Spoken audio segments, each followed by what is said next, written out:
Selamat datang di Talkation, Talking Education for Action.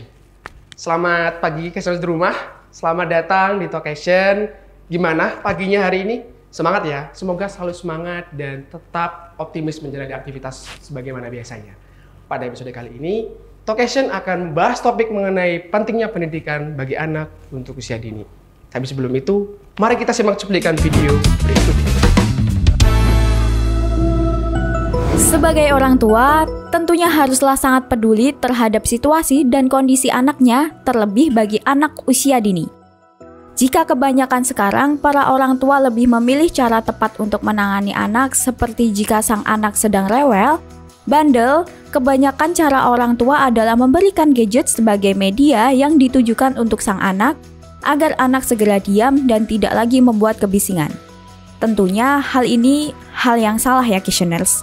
Tidak baik juga untuk si anak yang sedari kecil sudah sering diberi gadget hanya karena untuk membuat si anak agar diam. Di sini, peran orang tua sangat penting dalam mengedukasi anaknya. Kenapa bisa sangat penting? Karena tujuan mengedukasi anak sedari dini adalah mendidik karakter dan kemampuan anak di usia dini. Mengapa demikian? Pasalnya, pendidikan usia dini menjadi pondasi bagi si kecil dalam membangun kemampuan dasar yang diperlukan guna pendidikannya di masa mendatang. Masa depan anak, kelak yang menentukan adalah orang tuanya sendiri.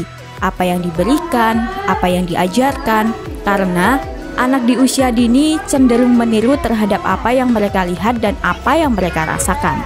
Salah satunya adalah melihat apa yang orang tua mereka lakukan. Nah, untuk Questioners di rumah, yang penasaran sama apa aja nih langkah-langkah yang tepat untuk mengedukasi anak pada usia dini dan caranya gimana sih? Saksikan tentunya hanya di Talkation, Talking Education for Action.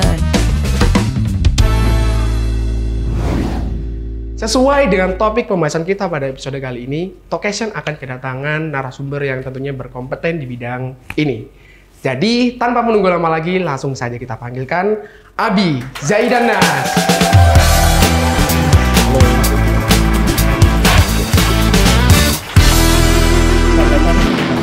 Terima kasih sudah diundang. Terima kasih ya, Mas Abi. Mas Abi panggilannya? Betul.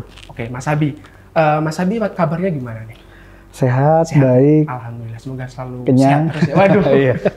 Lagi sibuk ngapain sih Mas belakangan ini? Ya, belakangan ini kita masih seperti biasa program di Project Child Indonesia. Kebetulan juga ada beberapa penyesuaian. Kita mau bangun lagi sekolah kita yang ada di Pacitan juga.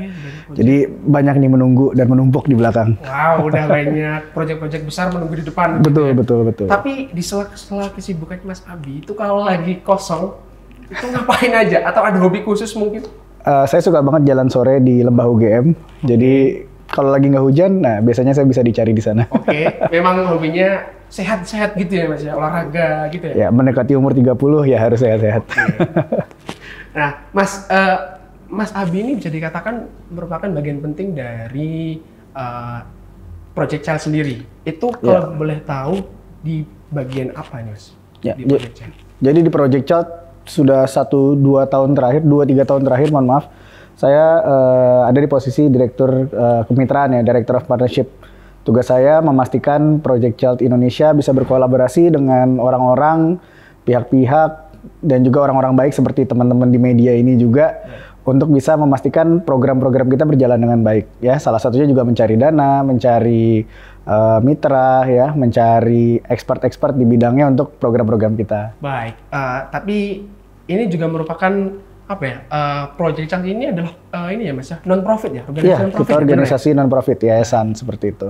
Tapi sejak kapan sih Project Child ini tuh berdiri? Awal berdirinya itu sejak kapan dan gimana kok bisa berdiri Project Child ini? Ya, Project Child itu sebenarnya dulu adalah aktivitas pulang kampus ya, teman-teman di beberapa kampus di Jogja gitu. Dulu kita pulang jam 3 sore, kita kumpul di Jalan Kaliurang, terus kita jalan bareng-bareng ke mana namanya?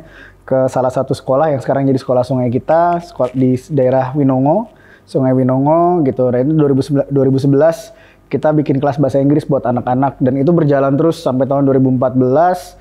Ketika tahun 2014 itu kita sudah jalan 3 tahun, kok kayaknya kita pengen serius seperti itu. Nah waktu itu ya kita seriuskan, kita jadikan yayasan, kita cari orang yang untuk full time ngurusin adik-adik, belajar, ngurusin kurikulum, ngurusin relawan, seperti itu. Dan ya sekarang sudah tahun ke-11 ya, Tahun ke-11. Project Child Indonesia. Ya kita udah macam-macam nih yang kita kerjain, dari program air minum, program literasi, kita bikin sekolah di Pacitan yang seperti saya bilang tadi. Kita punya 3 sekolah sungai di Jogja, kita kerja dengan berbagai macam komponen, guru, masyarakat, sekolah, anak-anak pastinya gitu, dan juga orang tua murid gitu. Oke, jadi ternyata dari situ awal mula berdirinya Project Child, dan hingga sampai sebesar ini memang prosesnya tidak sebentar nih Mas ya? Tidak sebentar, berdarah-darah, penuh air mata. Waduh. Nah, berangkat dari visi dan misi utama dari Project Child sendiri mengenai pendidikan. Memangnya seberapa penting sih Mas pendidikan bagi anak, khususnya untuk anak usia dini gitu? Penting banget ya, karena itu usia formatif anak-anak ya. Pemerintah punya program anti stunting sekarang ya, supaya anak-anak secara fisik sehat gitu. Cuma lebih dari fisik gitu, kita juga pengen anak-anak bisa bersaing di masa yang akan datang gitu. Dan apa yang penting buat anak-anak di masa yang akan datang ya pendidikan, literasi, bagaimana cara mereka melihat dunia, bagaimana cara mereka bereaksi terhadap apa yang diberikan hidup kepada mereka gitu. Makanya kita fokus di pendidikan seperti itu untuk anak-anak. Baik, tapi saya sangat setuju bahwasanya pendidikan itu penting, karena bahwasanya anak kecil sekarang aja tuh udah banyak yang dibagian gadget nggak sih Mas? Betul. Kayak dikit-dikit nih gadget biar kamu diem, nggak usah rewel. Betul. Nah itu yang bedanya ya. Kalau zaman saya gitu, umur 29, 30 tahun, teman-teman gitu. Ketika kita kecil kan kita ngikutin ya teknologi. Ada teknologi yang tidak berinternet, terus mulai elektronik, terus ada internet pelan-pelan, sekarang ada internet yang kencang, kamera semua orang gitu. Dan itu yang jadi gapnya sebenarnya. Guru ada di generasi yang berbeda, anak-anak ada di generasi yang berbeda, dan kita sama-sama bingung. Gitu. Makanya itu penting banget kita bicara literasi digital, pendidikan gitu, dan menjembatani antara dua generasi tersebut gitu. Baik. Nah, tapi di sini Questioners, Project Child ini menang Organisasi of the Year 2020. Itu apa aja sih yang udah dilakuin sampai akhirnya menang? Oke.